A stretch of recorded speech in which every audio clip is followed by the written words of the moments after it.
Hola, niños y niñas de Tornavista, Huánuco y nuestro Perú, quinto y sexto grado. Bienvenidos a Aprendo en Casa. La sesión de hoy es...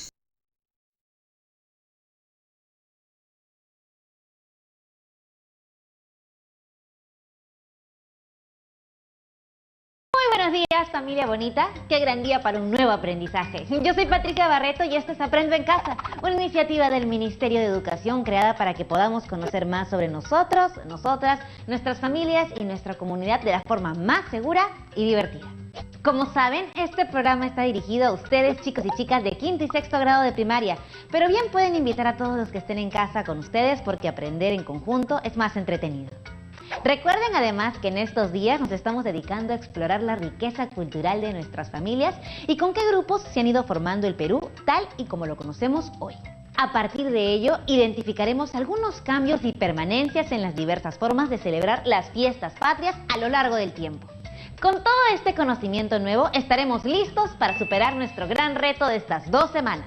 Redactar una propuesta de celebración de las fiestas patrias en el contexto actual, que considere la diversidad y el respeto de los derechos de las personas. Pero para entender nuestra diversidad, significa, entre otras cosas, conocernos como población. Por eso hoy veremos cómo se distribuye la población del Perú según algunas características y aprenderemos cómo presentar esta información de manera clara y atractiva. Y para ello contaremos con el apoyo de nuestro querido profesor Gustavo. Bienvenido, profesor. Hola, Patricia. Hola, chicas y chicos. Qué gusto volver a encontrarnos con ustedes. Para quienes recién me conocen, soy el profesor Gustavo Romero Velarde. Y como ya lo adelantó Patricia, este programa estará dedicado a conocer más de nosotros como población, utilizando información estadística y aprender cómo mostrar esa información de una forma fácil de entender. ¿Están listas y listos para empezar nuestra actividad? ¡Muy bien! En el programa anterior aprendimos los números del orden del millón y surgieron algunas preguntas. Por ello, empezaremos este programa compartiendo las inquietudes de Arturo, estudiante de quinto grado que vio nuestro último programa. Arturo tiene preguntas interesantes que compartirnos. Vamos a ver el video. Hola, mi nombre es Arturo González y en la última actividad de matemática aprendí lo que significa 1 millón. También que los números del orden del millón se pueden usar para describir la población de un país. Entonces comencé a reflexionar en todas las características de la población que pueden ser contadas en millones. Por ejemplo, ¿cuántos niños y niñas peruanos tienen mi misma edad? ¿Cuántas personas viven en la costa, sierra o selva? ¿Es mayor la cantidad de varones o de mujeres? ¿O es la misma cantidad? ¿Cuántas personas hablan un idioma distinto del castellano? Todo esto me da mucha curiosidad, así que quiero pedirles 2 cosas. La primera, ¿dónde puedo encontrar esta información? Y la segunda, ¿cómo puedo presentar y entender la información sin usar esos números larguísimos? Me encanta la curiosidad y las ganas de aprender de Arturo. Ayudarlo a resolver sus inquietudes será todo un placer. Claro que sí, Patricia. Así que empezaremos por la primera pregunta. ¿Dónde se puede encontrar esta información? La respuesta está en una palabra clave, Arturo. Y esta palabra es censo. ¿Nos ayudaría a definirla, profesor? Digo, para aquellas chicas y chicos que están en casa y que quizás no saben lo que significa. Claro que sí, Patricia. Un censo es un recuento de la población y de las viviendas de un lugar determinado, que se realiza con el fin de recoger información sobre las personas y la forma en que viven. Por ejemplo, su nivel de estudios, el acceso que tienen a servicios como agua, luz e internet, su edad, sexo o el lugar en el que habitan. Nuestro último censo nacional fue en 2017. Gracias por compartir todo esto, profesor. Entonces, Arturo, respondiendo a tu primera pregunta, ahora sabes que una buena fuente de investigación para conocer los datos que buscas son los censos. Ahora, para complementar todo lo dicho por el profesor, te cuento que la entidad del Estado encargada de procesar esta información es el Instituto Nacional de Estadística e Informática, también conocido como INEI. Así es. El Instituto Nacional de Estadística e Informática, INEI, publica en su página web todos los resultados de cada censo y de muchos otros estudios y se encarga de elaborar reportes para su divulgación. Ahora veamos la segunda pregunta de Arturo. ¿De qué manera se puede presentar y entender esta información sin usar números larguísimos? Esa pregunta está un poquito más difícil. Pero no imposible, gracias a la matemática. Verás, Arturo, en estos casos, la mejor forma de hacer que la información se comprenda es a través de gráficos estadísticos. En otros programas hemos usado algunos de estos gráficos. El propósito de los gráficos estadísticos es presentar la información de manera clara y atractiva. Por ejemplo, veamos una infografía que presenta algunos resultados del censo de 2017 por medio de los gráficos. ¡Wow! Aparecen muchos datos. ¡Qué buen resumen! Además se ve muy bonito y es muy fácil de leer. Es que justamente este es el objetivo de una infografía. Comunicar información muy compleja o difícil de entender de forma sencilla y atractiva. Por eso, esta infografía hace uso de gráficos estadísticos, como los diagramas de barras para comparar ciertas cantidades, como por ejemplo la cantidad de varones y de mujeres que hay en el país, o también para mostrar cómo ha variado la cantidad de población por edades. En el primer gráfico podemos ver que la cantidad de varones es muy similar a la cantidad de mujeres, pero que existe una pequeña diferencia a favor de las mujeres. Es necesario ser más precisos, colocando otros elementos junto a ellas, como el porcentaje que representan o incluso la cantidad exacta de cada uno. Analicemos un poco más en profundidad la información. Patricia, ¿a qué conclusiones podrías llegar a partir de lo que observas en el segundo gráfico? A ver, déjenme intentarlo. Las barras están echadas y entiendo que representan los resultados de otros censos, ya que aparecen los años 1993, 2007 y el más reciente 2017. Muy bien, ¿qué más? Veo que en el año 1993 las personas de 60 a más años representan el 7% de la población total. Exacto.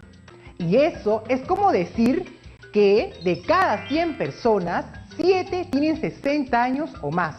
O bueno, tenían, ya que estamos hablando de 1993. ¿Nos puedes decir qué más observas, Patricia? Claro. Según la información que presenta el gráfico, en el 2007 el porcentaje de personas de 60 a más años subió un poco a 9,1% y en el 2017 volvió a subir a 11,9%. Ah, por eso está esa flecha hacia arriba, para indicar que la cantidad va en aumento. ¿Y eso quiere decir? Quiere decir que con el paso de los años hay cada vez más adultos mayores en la población del Perú. Es lógico, ¿verdad? Porque a medida que pasa el tiempo, todas y todos nos vamos haciendo mayores. O sea que ese porcentaje siempre va a aumentar. No necesariamente, querida Patricia. Sucede que eso depende, entre otros factores, del modo en que se distribuye toda la población. En este caso, según su edad. Para que me entiendas mejor, es como repartir una torta. Les explico. Imagina que dividimos una torta de modo que cada persona reciba una porción del mismo tamaño. Pero vamos a hacer el reparto en dos casos diferentes. En el primer caso hay 10 personas en total.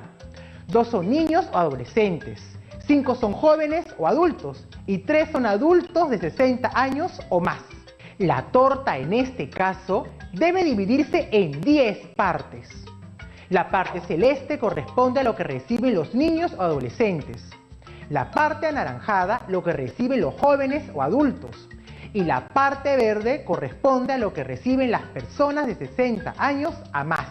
Podemos decir también que cada porción de torta es un décimo de la torta. Y la parte que reciben los mayores de 60 años es 3 décimos de la torta. Ajá, ya veo. Ahora veamos un segundo caso. Esta vez tenemos a 20 personas, de las cuales 9 son niños o adolescentes, 7 son jóvenes o adultos y 4 son personas de 60 años o más. Noten que ahora hay más personas de 60 o más años. Antes habían 3 y ahora son 4. Si ahora son más personas, ¿deberían recibir más torta? ¿No es así? Pues sí, me parece. Veamos, esta torta está dividida en 20 partes iguales. Y de esas 20 partes, 4 son para las personas de 60 o más años, ¿cierto? Sí. Ahora, ¿te parece que recibieron más torta? No, recibieron menos torta. Porque según veo en los gráficos, la parte verde en el segundo es más pequeña que en el primero. Ayúdenos a entender este problema, profesor.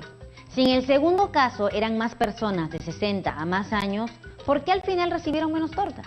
A ver, chicas y chicos en casa, ¿alguno de ustedes podría explicarlo? ¿Por qué si la cantidad de personas de 60 o más años aumentó de 3 a 4, al final recibieron menos torta? Melissa nos escribe y nos dice: hay que tomar en cuenta la cantidad total de personas en cada caso. Ay, claro, pero ¿cómo no se me ocurrió? Ya entiendo. Gracias, Melissa. A ver, explícanos lo que entendiste, Patricia. Si bien 4 es mayor que 3, cuando se compara cada uno de estos números con el total al que pertenecen, la situación cambia. Es decir, 3 porciones de una torta dividida en 10 partes es más cantidad de torta que 4 porciones de una torta dividida en 20 partes. Exactamente. Pensemos. Tengo 2 tortas de igual tamaño. Una la divido en 10 partes iguales y la otra en 20 partes iguales. ¿Los pedazos de cuál torta serán más grandes? Fácil, los de la primera, porque son menos pedazos. Muy bien. Es por eso por lo que, a pesar de coger menos pedazos, resulta mayor. Por supuesto. O sea que no basta solo con comparar cantidades, sino también considerar qué parte del total representan esas cantidades. Chicos y chicas, apunten esta idea en sus cuadernos y hojas para que no se les olvide. Gran idea. Ya verán lo útil que les serán estos apuntes después. Ahora vamos a avanzar con una nueva pregunta que surge a partir de lo que acabamos de resolver. ¿Para qué piensan que es importante saber qué edades tiene la población? Pues según tengo entendido, profesor, es información muy útil. Saber cuántas personas son de cierta edad y qué parte representan del total de peruanas y peruanos permite que el Estado pueda tomar mejores decisiones. Por ejemplo, entender qué servicios dedicar a estas poblaciones, anticipar cuántas escuelas serán necesarias en los próximos años y así un largo etcétera. Excelente respuesta. Solo conociendo cuántos somos y en qué situación vivimos, podemos distribuir mejor nuestros recursos y medir nuestras mejoras como país.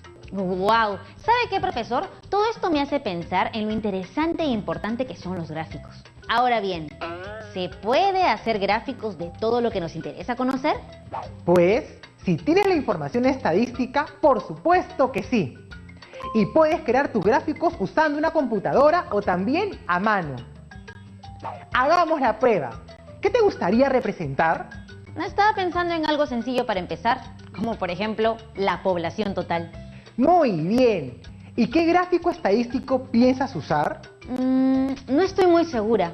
Conozco los gráficos de barras, pero quizás en este caso puedan ser difícil hacerlos, ya que tenemos cantidades muy grandes. Pues es mucho más fácil de lo que te imaginas. ¿Sí? ¿Pero cómo? No puedo dibujar en mi cuaderno una barra con 31 millones de cuadraditos. Creo que es hora de acudir a ustedes, chicas y chicos. ¡Ayuda!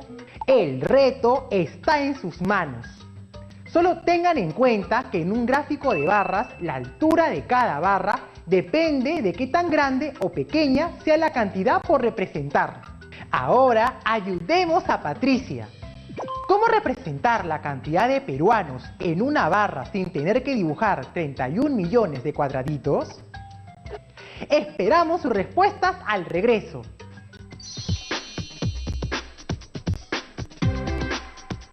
Ya estamos de vuelta y por suerte con ayuda de ustedes podré resolver el problema que me agobiaba antes de la pausa. ¿Cómo representar la cantidad de peruanos en una barra sin tener que dibujar 31 millones de cuadraditos? Sergio escribió la siguiente respuesta. Lo que puedes hacer en todo caso es imaginar que cada cuadradito de tu cuaderno no represente una persona, sino un grupo de personas. Claro, lo máximo, Sergio. Puede imaginar que cada cuadradito representa 1 millón de personas. Así, para representar a la población del Perú, necesitaré una barra de 31 cuadraditos de altura y un poquito más. ¡Excelente! Pero he contado la cantidad de cuadraditos en mi cuaderno cuadriculado y tampoco entran 31. Bueno, y entonces, ¿qué más podríamos hacer siguiendo el mismo consejo de Sergio? Oh, por supuesto. Imaginar que cada cuadradito representa ya no 1, sino 2 millones de personas. Así que para 31 millones necesitaría solo la mitad de cuadraditos, o sea, unos 15 cuadraditos y algo más. Y así se alcanza. Y considerando lo anterior, ¿cuántos cuadraditos necesitarías para representar la cantidad de personas por sexo? A ver, volvamos a ver las cifras. Ay, pero hay una idea que no deja de dar vueltas por mi cabeza. ¿Es correcto asumir que, por ejemplo, hay 14 millones de varones en lugar de 14.450.757, que es el valor exacto? Si hago esto, ¿no pierde precisión mi gráfico? Efectivamente, Patricia, no obtendrás el mismo grado de precisión, pero debes considerar que a veces es mejor perder un poco de precisión con el fin de obtener claridad en la información. Es decir, tendrás información un poco menos precisa, pero más clara. Por eso, en matemática, muchas veces hablamos de aproximar números, es decir, transformar un valor muy preciso en otro no tan preciso, pero más manejable. Es más, incluso hay un criterio para ello. Necesito saberlo. Cuéntenos, profesor. Por supuesto, en principio, estamos viendo que en este caso nos resulta más sencillo hablar en términos de millones. Por eso vamos a redondear nuestras cantidades a los millones. Identifiquemos entonces la cifra correspondiente a la unidad de millón. Ese será nuestro primer paso y vemos que es 4. El siguiente paso es observar la cifra que está a su derecha. En este caso también es 4. Para redondear, si esta cifra es menor que 5, el valor de la unidad de millón se mantiene. En cambio, si la cifra es 5 o mayor que 5, la unidad de millón aumenta en 1. En este caso, tenemos la cifra 4 que es menor que 5, por lo que la cifra de las unidades de millón se debe mantener. En conclusión, el valor redondeado del número de varones es de 14 millones. Ah, ya entiendo. ¿Te animas a intentar aplicar este redondeo a la población de mujeres? Sí, por supuesto.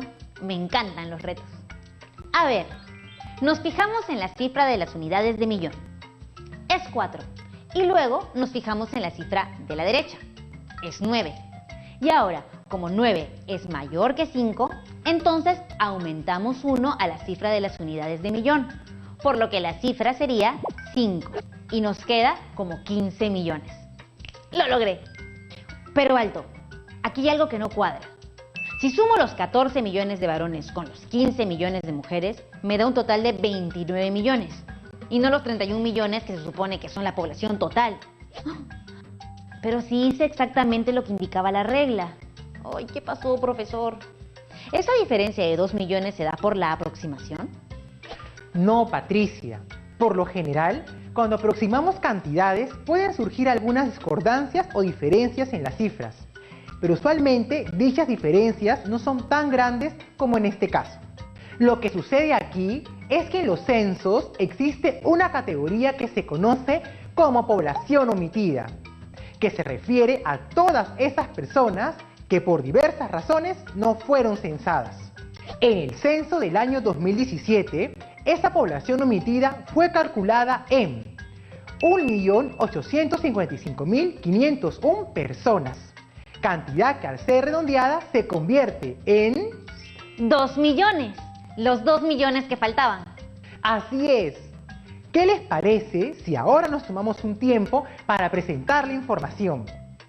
Antes de comenzar la actividad de hoy, les pedí a algunos de mis estudiantes de quinto grado que hicieran un gráfico de barras que representara la población total, incluyendo la población omitida, es decir, los 31 millones.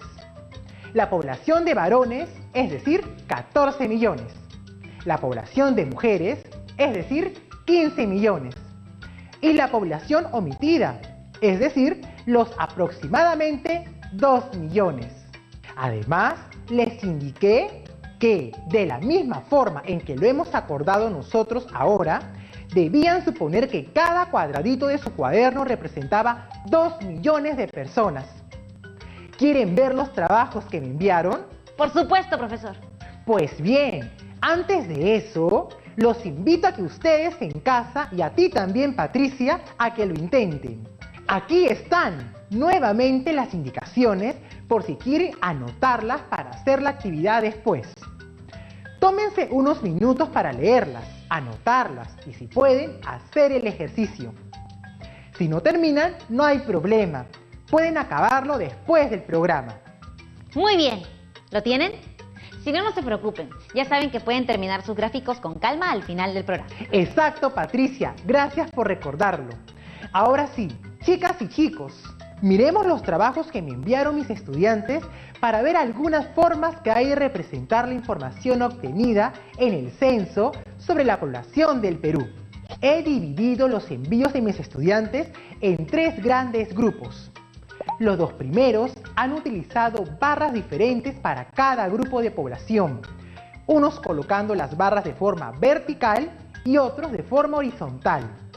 El tercer grupo ha colocado las barras correspondientes a la población de varones, de mujeres y la población omitida, una encima de la otra, para formar la población total.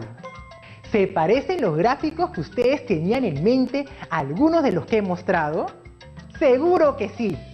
Mi única recomendación adicional es que no olviden incluir ciertos elementos importantes en los gráficos estadísticos, como el título, etiquetas o leyendas que harán que sus gráficos resulten más entendibles y atractivos. ¡Guau! ¡Qué variedad de presentaciones! ¡Felicitaciones, chicas y chicos! Profesor, según los gráficos mostrados, la población de varones y mujeres es muy similar. Y creo que eso también lo observamos en varios lugares como las oficinas o los colegios, donde casi siempre hay una distribución muy pareja entre varones y mujeres. De hecho, yo recuerdo que en mi salón de clase del colegio casi la mitad de mis compañeras eran mujeres y la otra mitad varones. Es una buena observación, Patricia. Pero, aunque muchas veces ocurre esto, el grupo más cercano en que nos encontramos no siempre refleja lo que sucede con la población en todo el país. Sí, pues. Pero sería genial, por ejemplo, que cada uno de nuestros salones de clase pudiera ser como un Perú en miniatura. Bueno, aunque no sea así, para este nuevo ejercicio podemos imaginar cómo sería ese salón, ¿no crees? ¿Te gustaría hacer la prueba? Sí. ¿Qué tienes en mente? Se me ocurrió que, así como un cuadradito puede representar 1 millón de personas, un estudiante de este salón de clase imaginario puede representar también a 1 millón de personas. Y como sé cuántos millones de varones y de mujeres hay en todo el Perú, puedo tener una idea general de ese salón. Algo así. Como son 14 millones de varones y 15 millones de mujeres, aproximadamente, entonces eso equivale a tener en un salón a 14 estudiantes varones y 15 mujeres. Y veo que además has puesto a 2 estudiantes con otro color. Esos son... Ellos representan los 2 millones de habitantes que no fueron censados. ¡Excelente inicio! ¿Qué más quisieras incluir en el gráfico? ¿De qué región es cada uno? Aquí tengo los datos. Solo necesitamos aproximarlos. La población de la costa, es decir, 17.037.297, que aproximado a los millones equivale a 17 millones, eso significa que en el salón habrá 17 estudiantes de la costa. Supondré que 9 son mujeres y 8 son varones, por la cantidad de mujeres que es un poquito mayor. La población de la sierra es de 8.268.183, que aproximado a millones es 8 millones. Eso significa que 8 de los estudiantes de mi salón serán de la sierra, y supondré que 4 son varones y 4 mujeres. Finalmente, la población de la selva es de 4.076.404, que aproximado a millones es 4 millones. Eso significa que 4 estudiantes del salón serán de la selva y supondré que serán 2 varones y 2 mujeres. Mi amiga Gabriela me pidió también que muestre a aquellos peruanos que, al igual que sus padres, tienen una lengua materna que no es el castellano. Ella me dice que son aproximadamente 4 millones. Mi primo Tadeo me escribió más temprano y me sugirió que también incluya a los extranjeros que viven en nuestro país. Dice que son aproximadamente 1 millón. Bien, vamos a ver si puedo mostrar todo esto. Creo que nuestro salón se vería así. Muy interesante. ¿Nos puedes explicar tu gráfico? Los que están en azul son los estudiantes de la costa, los de naranjado, los de la sierra, y los de verde, los de la selva. ¡Excelente! Pero veo que algunos tienen una estrellita. ¿Qué significa eso? Son los 4 estudiantes cuya lengua materna no es el castellano. ¿Y qué representa el de la esquina superior derecha de color amarillo? Ah, sí, es el estudiante extranjero. ¡Súper creativo tu gráfico, Patricia! ¡Felicitaciones! Puedo imaginar lo divertido que sería tener un salón de clases así, tan diverso. Exacto. Podría pedirles a mis amigas y amigos que me enseñen otros idiomas, aprender nuevos juegos, danzas, costumbres y visitaría a cada uno en su casa para probar unos platos deliciosos. Eso es muy interesante, Patricia. Ay, profesor, me encanta todo lo que hemos aprendido el día de hoy. Ha sido, como siempre, una clase muy interesante, experimentando de forma divertida la importancia de leer y elaborar gráficos estadísticos. ¿Nos puede dar algunas recomendaciones para seguir practicando en casa con los gráficos y representaciones? Claro, me parece una excelente idea que continúen su práctica. Y es más, los animo a que lo hagan, sobre todo ahora que ya están familiarizados con los millones, las aproximaciones y los distintos gráficos estadísticos que pueden utilizar. Solo necesitan obtener la información de algún tipo de fuente confiable, como periódicos, radio, televisión, internet u otra publicación. Y recuerden que pueden representar una situación en un momento dado, pero también mostrar el cambio a través del tiempo. Excelente, profesor. Muchas gracias por su ayuda. Ha sido una actividad súper útil e interesante. Gracias a ti, Patricia. Me despido. Hasta el siguiente programa. Chao a todos y todas. Hasta luego, profesor. ¡Wow! Nuevamente el tiempo se ha ido volando. Qué importante lo que hemos aprendido y qué interesante reconocer la diversidad de nuestro país a través de la estadística. Para seguir aprendiendo, pueden revisar y resolver algunas situaciones utilizando gráficos. Las encontrarán en el cuaderno de trabajo de 5º grado en las páginas 53 y 54 y en el cuaderno de trabajo de 6º grado en las páginas 41 y 42. No olviden compartir sus aprendizajes con sus profesores, con sus compañeros, con sus compañeras y luego guardar todos sus trabajos en sus portafolios. Y prepárense porque mañana tendremos un programa muy interesante con invitados que nos ilustrarán acerca de la importancia de la danza en nuestra celebración de las fiestas patrias. Nos vemos en la próxima actividad. ¡Chao!